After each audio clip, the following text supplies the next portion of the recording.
یہ تینوں میرے دوست ہیں، ہم رات ادھر رکیں گے، صبح ناشتہ کرنے نتھیا گلی جائیں گے اور پھر ادھر سے سیدھے اسلام آباد چلے جائیں گے۔ اب ہم گھر کے اندر چھوٹے سے لاؤنج میں موجود تھے۔ وہاں فرش پر چاچے کا بستر پڑا ہوا تھا۔ بہرام نے وہاں موجود 2 کمروں کے بند دروازوں کے ہینڈل گھمائے اور چاچا سے مخاطب ہوا، ان کی چابیاں؟ کوئی ایک کمرہ کھول دیں چاچا۔ چابیاں تو نہیں ہیں، جواب میں چاچا انتہائی دقت سے بولا۔ بھیا چاچا تو ٹن لگتا ہے۔ عمران نے میرے قریب ہوتے سرگوشی کی۔ کیا مطلب؟ بہرام کچھ الجھ کر بولا۔ چابیاں اب قریشی صاحب کے پاس ہوتی ہیں۔ چاچے کی پھنسی پھنسی آواز آئی۔ کس کے پاس؟ صاحب کے پاس ہوتی ہیں۔ کب سے؟ ان 2 کمروں کی چابیاں تو ہمیشہ تمہارے پاس ہوتی تھیں۔ اب نہیں ہوتی۔ چاچا بہرام کے چہرے پر نظریں جمائے ہوئے بولنے لگا۔ کوئی بات نہیں یار، ادھر لاؤنج میں ہی لیٹ جاتے ہیں، مومن بولا۔ بہرام پلٹا اور کہنے لگا، ہاں یہ ٹھیک ہے چاچا، آپ سٹور سے میٹرس لا دیں۔ پھر اس نے سائڈ کا ایک دروازہ کھولا اور لائٹ جلانی چاہی اور بولا، باتھ روم کی لائٹ بھی نہیں جل رہی، آپ سٹور سے بلب لا دیں، ہم خود بدل لیں گے، اور یہ اپنا بستر بھی لیتے جائیں۔ بہرام جھک کر پتلا سا گدا اور تکیہ لپیٹ کر گول کرتا ہوا بولا۔ چاچا مڑا، بغیر کچھ بولے بستر پکڑا اور اوپر جاتی 3 سیڑھیاں چڑھ کر قدرے فاصلے پر بنے سٹور میں کھٹر پٹر کرنے لگا۔ ذرا دیر میں بہرام نے باتھ روم کا بلب لگا دیا۔ ہم تینوں نے بہرام سے میٹرس اور تکیے لے کر نیچے ڈبل بیڈ سا بنایا اور اپنے اپنے بیگز پیچھے پڑی سائڈ ٹیبل پر رکھ دیے۔ کمبل دو چاچا، بہرام نے سیڑھیوں پر کھڑے چاچے سے کہا۔ وہ کھڑا بہرام کو خاموشی سے گھورتا رہا۔ چاچے کی آنکھیں ایسی تھی جیسے اسے سوئے ہوئے کئی برس گزر چکے ہوں۔ پھر بہرام خود ہی سٹور میں گیا اور جھٹ پٹ 2 موٹے موٹے کمبل اٹھا لایا اور جھاڑتے ہوئے بولا، غلطی ہو گئی، پتہ ہوتا کہ کمرے لاک ہوں گے تو میں چابیاں گھر سے لے کر آتا۔ ویسے سچ بتاؤں، میں نے گھر بتایا ہی نہیں ہے کہ میں مری جا رہا ہوں۔ کہا تھا کہ رات ہم سب عمران کے گھر پر جمع ہیں۔ کیوں؟ اور جو کسی نے گھر فون کر لیا تو؟ عمران ذرا گھبرا کر بولا۔ تو دیکھی جائے گی، لو تم لوگ کمبل سیٹ کرو۔ میرے ہاتھ میں کانٹیکٹ لینزز کی ڈبیا دیکھتے ہوئے اس نے کمبل مومن اور عمران کو تھمائے۔ ذرا پرے لے جا کر جھاڑ لو، میں نے فوراً ہی کہا۔ میری آنکھوں میں جلن ہو رہی تھی۔ میں نے لینزز اتار کر ڈبیا سائڈ ٹیبل پر رکھ دی اور منہ دھونے باتھ روم میں گیا تو نلکے ایسے خشک تھے جیسے کسی نے برسوں سے انہیں استعمال نہ کیا ہو۔ میں نے بہرام کو آواز دی اور کہا، یہاں تو پانی کا قطرہ نہیں، شاید پانی کا مین والو بند ہے۔ اچھا چاچا، پانی کیوں نہیں آ رہا؟ پانی نہیں آ رہا؟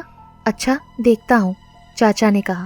ہم چاروں صوفے پر بیٹھ کر باتیں کرنے لگے اور جب چاچے کو گئے 15-20 منٹ ہو گئے تو بہرام نے باہر کا دروازہ کھولا۔ ہم بھی اٹھ کر باہر آ گئے۔ باہر چاچا تو کیا، دور دور تک کسی چیز کا نشان نہ تھا۔ یار چاچا کدھر گیا؟ بہرام ادھر ادھر دیکھتا حیرت سے بولا اور پھر اونچی اونچی آوازیں دینے لگا، مگر ہر طرف مکمل خاموشی تھی اور سردرات کی چپ میں ستاروں کی سوالیہ ٹمٹماہٹ تھی۔ بہرام وہ دیکھ، وہ چاچا نہیں؟ عمران کی آواز پر ہم سب دائیں ہاتھ ایک نسبتاً اونچی پہاڑی کی چوٹی کو دیکھنے لگے جہاں چاچا کھڑا کسی عورت سے باتیں کر رہا تھا۔ یار یہ چاچے کا کیا چکر ہے؟ کیا یہ نارمل بھی ہے؟ عمران نے بہرام سے پوچھا۔ ہاں ایسی کوئی بات نہیں، یہ برسوں سے میرے نانا کے ساتھ رہا ہے، نانا اس پر بہت بھروسہ کرتے تھے، وہ کہتے تھے کہ یہ بڑا وفادار آدمی ہے۔ خیر چھوڑو، آؤ مومن اوپر جا کر ہم خود پانی کا والو کھولاتے ہیں۔ بہرام اور مومن پانی کا والو کھولنے گئے تو عمران آہستہ سے بولا، یہ چاچا پتہ نہیں کیا چکر چلا رہا ہے، اتنی ٹھنڈ میں وہاں کھڑا نہ جانے اس عورت سے کیا باتیں کر رہا ہے۔ چل یار ہم تو اندر چلیں۔ میں نے دور پہاڑی پر موجود چاچے اور عورت پر ایک نظر ڈالی اور عمران کے ساتھ اندر آ گیا، لیکن ہمیں اندر آئے ابھی کچھ منٹ ہی گزرے ہوں گے کہ سٹور میں سے کچھ آوازیں آئیں۔ میں نے اور عمران نے ذرا آگے بڑھ کر دیکھا تو چاچے کا کوٹ نظر آیا۔ اسی وقت مومن اور بہرام پانی کا والو کھول کر واپس آئے۔ بہرام نے ہماری حیرت زدہ شکلیں دیکھی تو پوچھا کہ کیا ہوا؟ یہ چاچا، یہ کچھ دیر پہلے تو پہاڑی پر کھڑا تھا، اب یہ اتنی جلدی اندر کیسے آ گیا؟ میری بات سن کر بہرام کے چہرے پر ایک رنگ آیا اور گزر گیا، پھر بولا، یہ مقامی لوگ بہت تیز تیز چلتے ہیں، ہماری طرح تھوڑی ہیں۔ یہ کہتے کہتے وہ کپڑے بدلنے کے لیے باتھ روم میں چلا گیا۔ مومن DVD پلیئر پر کوئی CD سیٹ کر رہا تھا پر اس سے پلیئر آن نہیں ہو رہا تھا۔ وہ مجھ سے کہنے لگا کہ تم آ کر ذرا چیک کرو۔ میں بیگ کی زپ کھولے اپنی اینک ڈھونڈ رہا تھا۔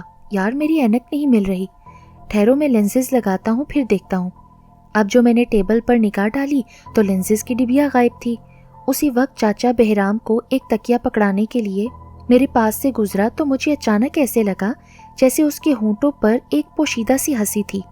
خیر میں نے اپنی تسلی کے لیے میٹرس پر اپنا پورا بیگ الٹ دیا۔ بیگ میں تمام چیزیں تھیں لیکن ان میں لینزز کی ڈبیاں نہ تھی۔ میں نے بیگ کی زپ دوبارہ کھولی تو دیکھا کہ میری اینک اپنے کیس سمیت اندر پڑی تھی۔ مجھے بہت حیرت ہوئی، لیکن پھر میں نے دل میں سوچا شاید میں نے ہی لاپرواہی میں پہلے نظر نہ ڈالی ہو۔ پر لینزز کی ڈبیاں؟ بہرام نے پوچھا، کیا ہوا؟ کیا ڈھونڈ رہا ہے؟ یار میرے لینزز کی ڈبیاں نہیں مل رہی۔ ابھی یہیں میز پر تو رکھی تھی تم نے۔ پھر باقی سب بھی تکیے، کشن اور بیگ الٹ پلٹ کر دیکھنے لگے۔ میری ڈبیا چاچے نے تو نہیں اٹھائی ہوگی؟ میں جھلا کر بولا۔ بہرام ایک دم سناٹے میں آ گیا۔ ارے وہ لینزز کا کیا کرے گا؟ تم اطمینان سے دیکھو، ڈبیا ادھر ہی ہوگی۔ میں ذرا چاچے کے کمرے میں دیکھوں، وہ ابھی باہر نکلا ہے، میں نے ذرا دھیمے لہجے میں کہا۔ ہاں آؤ دیکھ آتے ہیں، تمہاری تسلی ہو جائے گی۔ عمران اور میں تیز تیز سیڑھیاں پھلانگتے اسٹور میں گئے۔ وہاں ایک تخت نما چوکی پر چاچے کا بستر گول ہوا پڑا تھا۔ میں نے بستر سیدھا کیا، اس کے بعد چاچے کی ایک چادر جو گودڑ کی شکل میں پڑی تھی اسے اٹھا کر جھاڑا تو لینزز کی ڈبیاں نیچے گری۔ میری اور عمران کی تو حیرت سے آنکھیں پھٹ گئیں۔ مجھے یہ چاچا تو مینٹل کیس لگ رہا ہے، پر تو یہ بتا کہ تجھے یہ خیال کیسے آیا کہ ڈبیا چاچا نے اٹھائی ہوگی؟ میں نے ڈبیا کھول کر لینزز چیک کیے اور جب اطمینان ہوا تو بولا، بس ایسے ہی، بس مجھے لگا کہ… خیر ہم دونوں اسٹور سے باہر آ کر جب یہ معاملہ مومن اور بہرام کو بتانے لگے تو بہرام شرمندہ سا بولا، پتہ نہیں ایسے کیسے ہو گیا، یہ چاچا تو بہت عرصے سے نانا کے ساتھ تھا، وہ کہتے تھے یہ بہت ایماندار آدمی ہے۔ تیرے نانا زندہ ہوتے نا تو آج کے بعد یہ کہا کرتے یہ بہت ایماندار آدمی تھا۔ عمران مسخرے پن سے بولا۔ اس دوران میں مومن جو بار بار گھڑی دیکھ رہا تھا بیزاری سے بولا، اب کوئی سی ڈی لگا دے گا یا باقی رات بھی تم لوگوں نے یوں ہی ضائع کرنی ہے؟ لاؤ میں لگاتا ہوں، میں آگے ہوتا ہوا بولا۔ تھوڑی دیر میں مووی شروع ہو گئی۔ ہم چاروں لاؤنج میں بیٹھے تھے جس کے اندر 2 کمروں کے دروازے لاک تھے، ایک واش روم کا دروازہ تھا اور اسٹور کے علاوہ صرف مین ڈور تھا جو ہم سے 5-6 فٹ دور تھا۔ مووی شروع ہوئے آدھا گھنٹہ گزرا ہوگا کہ کسی بات پر ہم سب نے اکٹھے کہکہا لگایا تو اسٹور کا دروازہ بڑی واضح آواز میں چرچرایا۔ ہم سب نے مڑ کر دیکھا تو چاچا اسٹور کے دروازے کے بیچ کھڑا انتہائی ناپسندیدہ نظروں سے ہمیں دیکھ رہا تھا۔ سوری چاچا، اب خیال رکھیں گے، لگتا ہے آپ کی نیند خراب ہو گئی۔ یار اب اونچا نہیں ہنسنا اور ٹی وی کی آواز بھی کم کرو، بلکہ ٹی وی کے پاس ہو جاؤ، چاچا کا موڈ بہت خراب ہے۔ بہرام کی یہ بات سن کر ہم سب اپنے اپنے تکیے کشن اٹھا کر ٹی وی کے قریب ہو گئے۔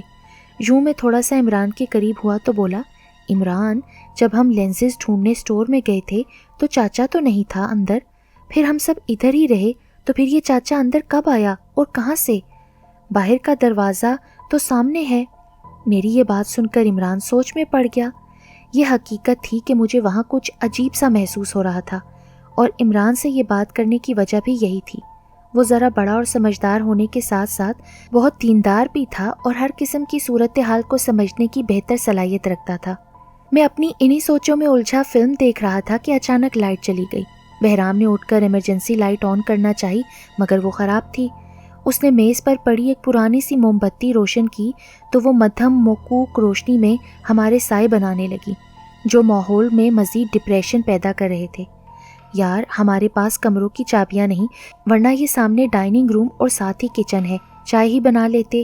چاچے کے موڈ کا کچھ پتہ ہی نہیں چل رہا، ورنہ اسٹور میں بھی چولہا تو لگا ہوا ہے۔ بہرام کی یہ بات سن کر میں نے ہولے سے کہا، یار بہرام یہ چاچا کچھ عجیب بیہیو نہیں کر رہا؟ ہاں ابو اور ولید بھی ایک بار آئے تھے تو یہی کہہ رہے تھے کہ شہروز چاچا بوڑھا ہو گیا ہے، اب کھسکا کھسکا سا لگتا ہے، ملازمت بھی نہیں چھوڑتا اور نئے ملازم کو ساتھ رکھنے پر تیار بھی نہیں ہوتا۔ گھر کی حالت دیکھو کیسے مٹی سے اٹا ہوا ہے۔ تمہیں پتہ ہے اس بار ابو دوسرا ملازم ساتھ نہ رکھنے کی وجہ سے چاچے سے خفا ہو کر گئے ہیں۔ اس کا موڈ تو اب خراب ہی رہتا ہے، پر آج تو چاچا… ہاں چاچا ڈیمن بنا پھر رہا ہے، عمران نے شوخی سے کہا۔ اور بہرام تو مان لے کہ چاچے کو اندر آتے کسی نے نہیں دیکھا۔ نہیں یار ہم مووی کے چکر میں تھے، پتہ نہیں چلا ہوگا۔ بہرام نے ابھی اپنی بات ختم ہی کی تھی کہ باہر سے کتوں کے بھونکنے کی آوازیں آنے لگیں۔ ان کے حلق سے ایسی مکرو اور دل خراش آوازیں نکل رہی تھیں کہ دل ڈوبتا محسوس ہو رہا تھا۔